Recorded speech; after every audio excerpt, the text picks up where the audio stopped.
ipinagpatuloy ng hari ang panunungkol. Kahari ay mahinahot, ang lahat na'y umaayon. Buhat nang siya'y gumaling, ang Adarna'y naging aliw. Oras-oras kong dalawit, parang bata kong laruin. Sa sarili di nagkasya ng pagdalaw sa Adarna. Naisipang paggabinay, pabantayan ang hawla. Di sa iba binigay ang katungkulan. Baka anya pabayaang makawala o mamatay. Hinirang ang tatlong anak at nagbala ng marahas. Ang sa inyo ay magsukab, sa akin ay magbabayad. Nakatadhana sa utos ang gawaing pagtatanod. Ang tatlo ay sunod-sunod sa magdamag walang tulog. Tatlong hati sa magdamag, bawat isa'y 3 oras, para nilang hinatak ang gabi sa pagliwanag.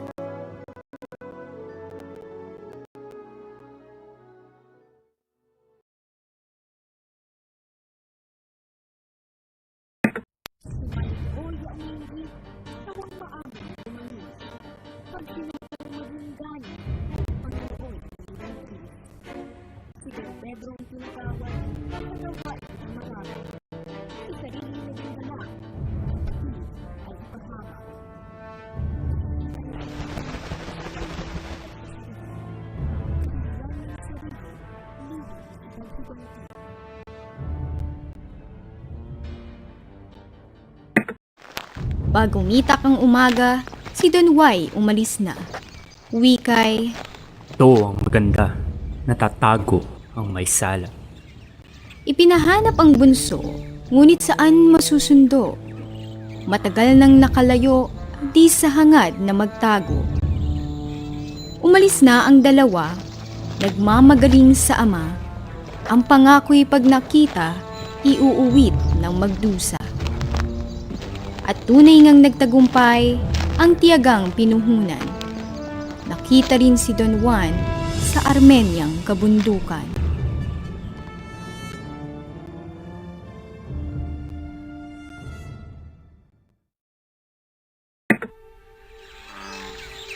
May lunas na magagawa kung payag ka sa pitaya.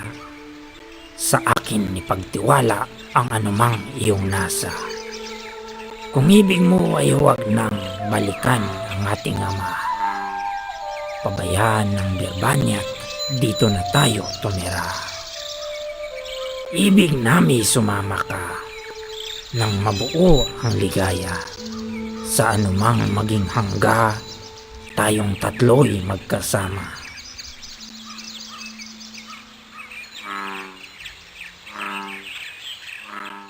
Inakyat ang kabatuhan nang dumating sa ibabaw. Sa gitna ng kasabikan ay may balong natagpuan. Si Don Juan ay nagwika.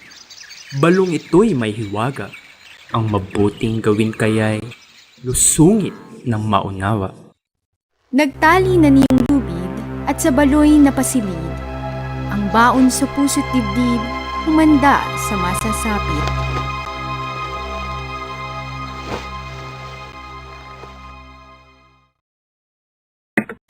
At sa kanyang pagsasakit, lalim ng baloy nasapit. Hindi isang tuyong yungib, kundi pook na marikit.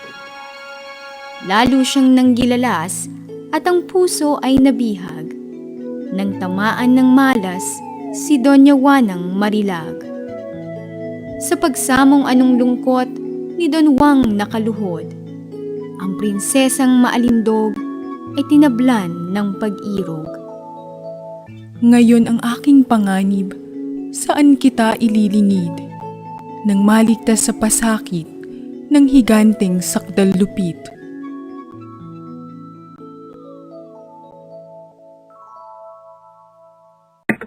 Di naglipat ilang saglit ng masayang pagniniig. Ang higante ay narinig, sa hagdanay pumapanhik.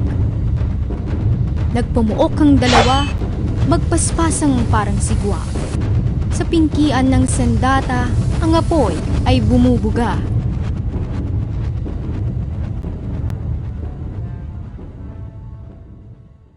Nang patay na at sa lupa, ang higante ay bulagta. Sa kaganap na natuwa si Doña Juanang Mutya. O Dunwang aking sintay, tunay bang aalis ka tang? Dito ay maiiwan pa ang bunso kong si Leonora. Parunan mo at sunduin, sa ngalan ko ay sabihin, siya'y parito ngayon din at ibig kong kausapin. Ngunit irog may pangamba, ang pagsundo mo sa kanya, may tangkilik kay Leonora ay serpienteng palamara. Nabigla itong prinsesa sa taong kanyang nakita. Si Don Juan napatanga sa palasyong pagkaganda. Di mo baga nalalamang mapanganib iyang buhay sa serpiente kung matapang walang salang mamamatay. Hindi gaanong masaklap nang mapatay ng kalamas. Sa akin ang dusa't hirap, masawi sa iyong lingap. Pinupuon kong prinsesa, kalit mo ay magbawa. Kung ako may nagkasala, ito'y dahil sa pagsinta.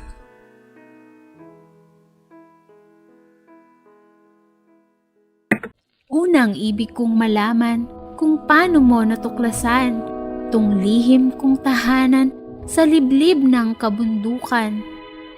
Isang gabing kalaliman na ako ay nahihimlay. Ginising ng panagimpang, balong ito ay tinuran. Narito raw yaong talang, lunas sa aking dalita. Talang ito ay kau nga, o Leonora kong mutya. Kaya pawiin na giliw ko, alapaap sa puso mo. Sa tibay ng iyong oo, ika'y akin, ako'y iyo.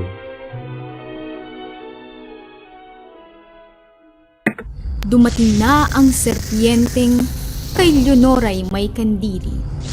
Kakilakilabot ang laki, umuungol na mabuti. Ang dalawa ay naglaban, nagtagpo ang kapwa-tapang. Subalit sa kaliksihan, namayani si Don Juan.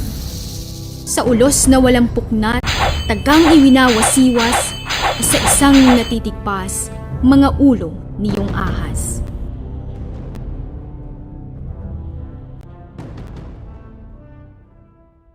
Nang sila'y lalakad ng papauwi sa Berbanya, sa kanan na alaalang may naiwan ang prinsesa. Nalimutan sa lamesa, diamanteng singsing niya. Iyo'y lubhang mahalaga't pamana ng kanyang ina. Kung gayon, Ani Don Juan, kayo rito ay maghintay. Baloy aking babalikat, kukunin ko ang naiwan.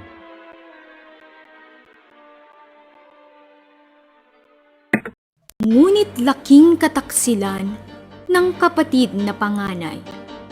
Lubid niyang tangan-tangan ay pinatid kapag kuwan.